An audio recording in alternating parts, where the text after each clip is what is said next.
Hi, అందరికీ good morning. మరో మంచి టాపిక్తో మీ ముందుకు వచ్చాను. బద్ధకం, సోమరితనం. చాలామంది ఈ అంశంపై యువత, విద్యార్థులు ఇబ్బందికరంగా మారుతున్నారు. మనం ఎంత పని చేద్దామన్నా కూడా, మంచి ఆలోచనలు ఉన్నా కూడా, లక్ష్యాలున్నా కూడా పని చేయలేకపోవటం, బద్ధకంగా ఉండటం, సోమరితనంతో ఉండటం చాలామందికి ఒక బాధగా మారింది. ఉదయాన్నే లేద్దామని అనుకుంటారు, రాత్రి అలారం పెట్టుకుంటారు. ఉదయం అలారం రోగానే వెంటనే మన చెయ్యి ఆ అలారం మీద పడిపోయి దాన్ని ఆపేస్తుంటాం. లేటుగా లేవటం, లేటుగా ఆహారం తినటం, సరైన పోషక ఆహారం తినకపోవటం, ఇవన్నీ చాలా సమస్యలు మనం ఎదుర్కోవటం మనం చూస్తూనే ఉంటాం. ఈ సమస్యలన్నీ మానవుని అభివృద్ధికి ఆటంకంగా కొనసాగుతుంది. ఒకసారి ఒక బద్ధకస్తుడు ఒక యోగి దగ్గరికి వెళ్ళాడు. ఆ యోగి దగ్గరికి వెళ్ళి, స్వామి, నేను ఒక బద్ధకస్తుడిని, నేను ఏ పని చేయలేకపోతున్నాను, ప్రతి పనికి ఆటంకం జరుగుతుంది, మరి దీనికి ఏమైనా ఉపాయం చెప్పగలరని అడుగుతాడు. ఆ స్వామి అంటాడు, ఆ యోగి, నువ్వు బద్ధకస్తుడు అని నీకేం తెలుసు అయ్యా బాబు, నీకెట్లా తెలుసు, అసలు బద్ధకం అంటే ఏంది, సోమరితనం అంటే ఏంది అని అడుగుతాడు. ఏమి లేదు స్వామి, నేను ఏ పని చేయాలన్నా చేయలేకపోతున్నాను, బద్ధకంగా ఉంటున్నాను, ఎక్కువ నిద్రపోతున్నాను, ఏ పని చేయాలని అనిపించటం లేదు, సోమరితనంగా ఉంటున్నాను అని ఆ యోగికి ఈ బద్ధకస్తుడు సమాధానం ఇచ్చాడు. వెంటనే మరి ఆ యోగి బద్ధకం పోవాలంటే కొన్ని మరి టిప్స్ చెప్పాడనమాట. చూడు, మా ఆశ్రమంలో వాళ్ళు మరి మా శిష్యులు ఉన్నారు, చూడు వారు ఎలా కూర్చున్నారు, వాళ్ళ క్రమశిక్షణ, నడవడిక అన్నీ అబ్జర్వ్ చేయి. ఒక 2 రోజులు మా ఆశ్రమంలో ఉండి వారు ఏమేం చేస్తున్నారో చూస్తే నీకే తెలుస్తుంది. వారికి సోమరితనం ఉందా లేదా, బద్ధకం ఉందా లేదా అనేది నీకు తెలిసిపోతుంది. దానివల్ల నీ సోమరితనానికి ఒక పరిష్కార మార్గం లభిస్తుందని ఆ యోగి చెప్పాడు. సోమరితనానికి ముఖ్యంగా నిద్ర, సరైన సమయం లోపల నిద్రపోకపోవటం, రాత్రంతా వేచి ఉండి లేటుగా నిద్రపోవటం వల్ల ఉదయం లేవడానికి ఇష్టపడకపోవటం, సరైన ఆహారం తీసుకోకపోవటం, భోజనం జంక్ ఫుడ్స్, ఇతరత్ర ఫుడ్స్ తీసుకోవటం, పోషక ఆహారాలున్న భోజనం తీసుకోకపోవటం, సరిగ్గా కూర్చోకపోవటం, సరిగ్గా నిద్రపోకపోవటం, ఒక లక్ష్యం లేకుండా పనిచేయటం, తర్వాత క్రమశిక్షణ లేకపోవటం, ఇవన్నీ సోమరిపోతుకు, బద్ధకస్తుడికి లక్షణాలని ఆ యోగి చెప్తాడు.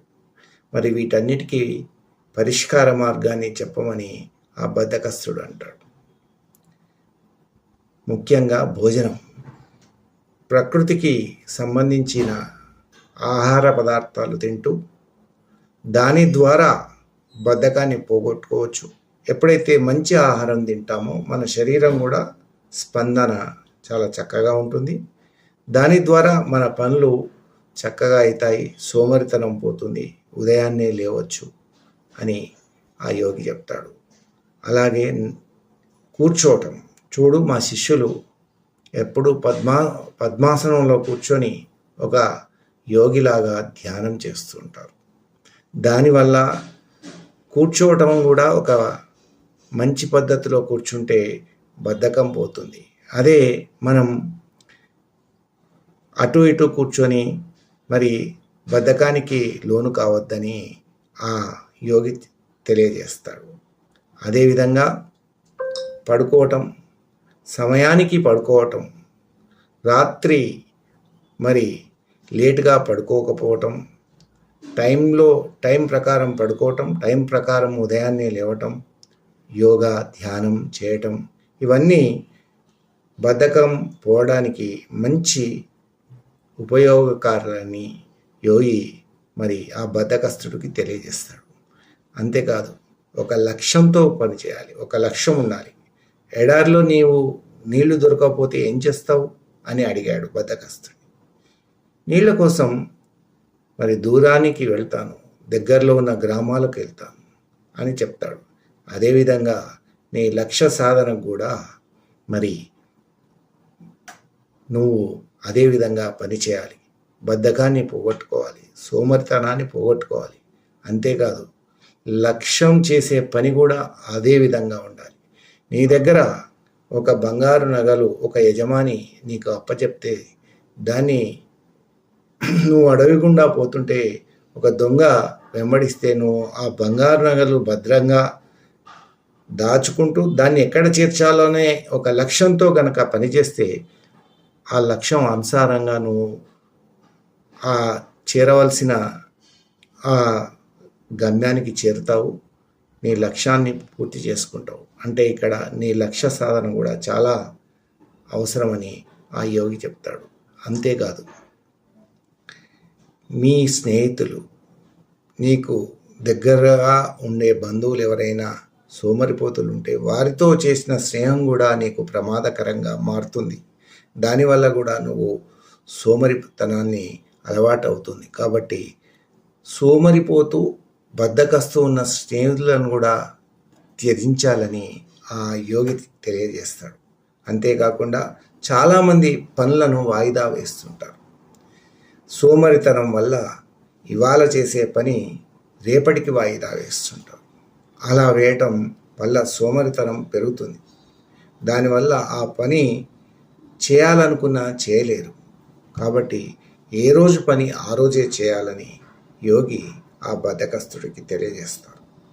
చాలామంది వారు ఏదైనా పని చేయగలుగుతారు, కానీ ఒకప్పుడు ఆ పని బద్ధకం ద్వారా చేయలేకపోతే ఈ పని నేను చేయలేను అని వారి మనసులో పడి ఆ పని చేయలేకపోతారు. అట్లే ఆ పనిని విరమిస్తారు. అట్లా కాకుండా అప్పుడున్న రోజులు వేరు, ఇప్పుడున్న రోజులు వేరు, నేను చేయగలను అనే లక్ష్యంతో మళ్ళీ ఆ పనిని కొనసాగిస్తే ఆ పనిని తప్పనిసరిగా చేయగలుగుతారు.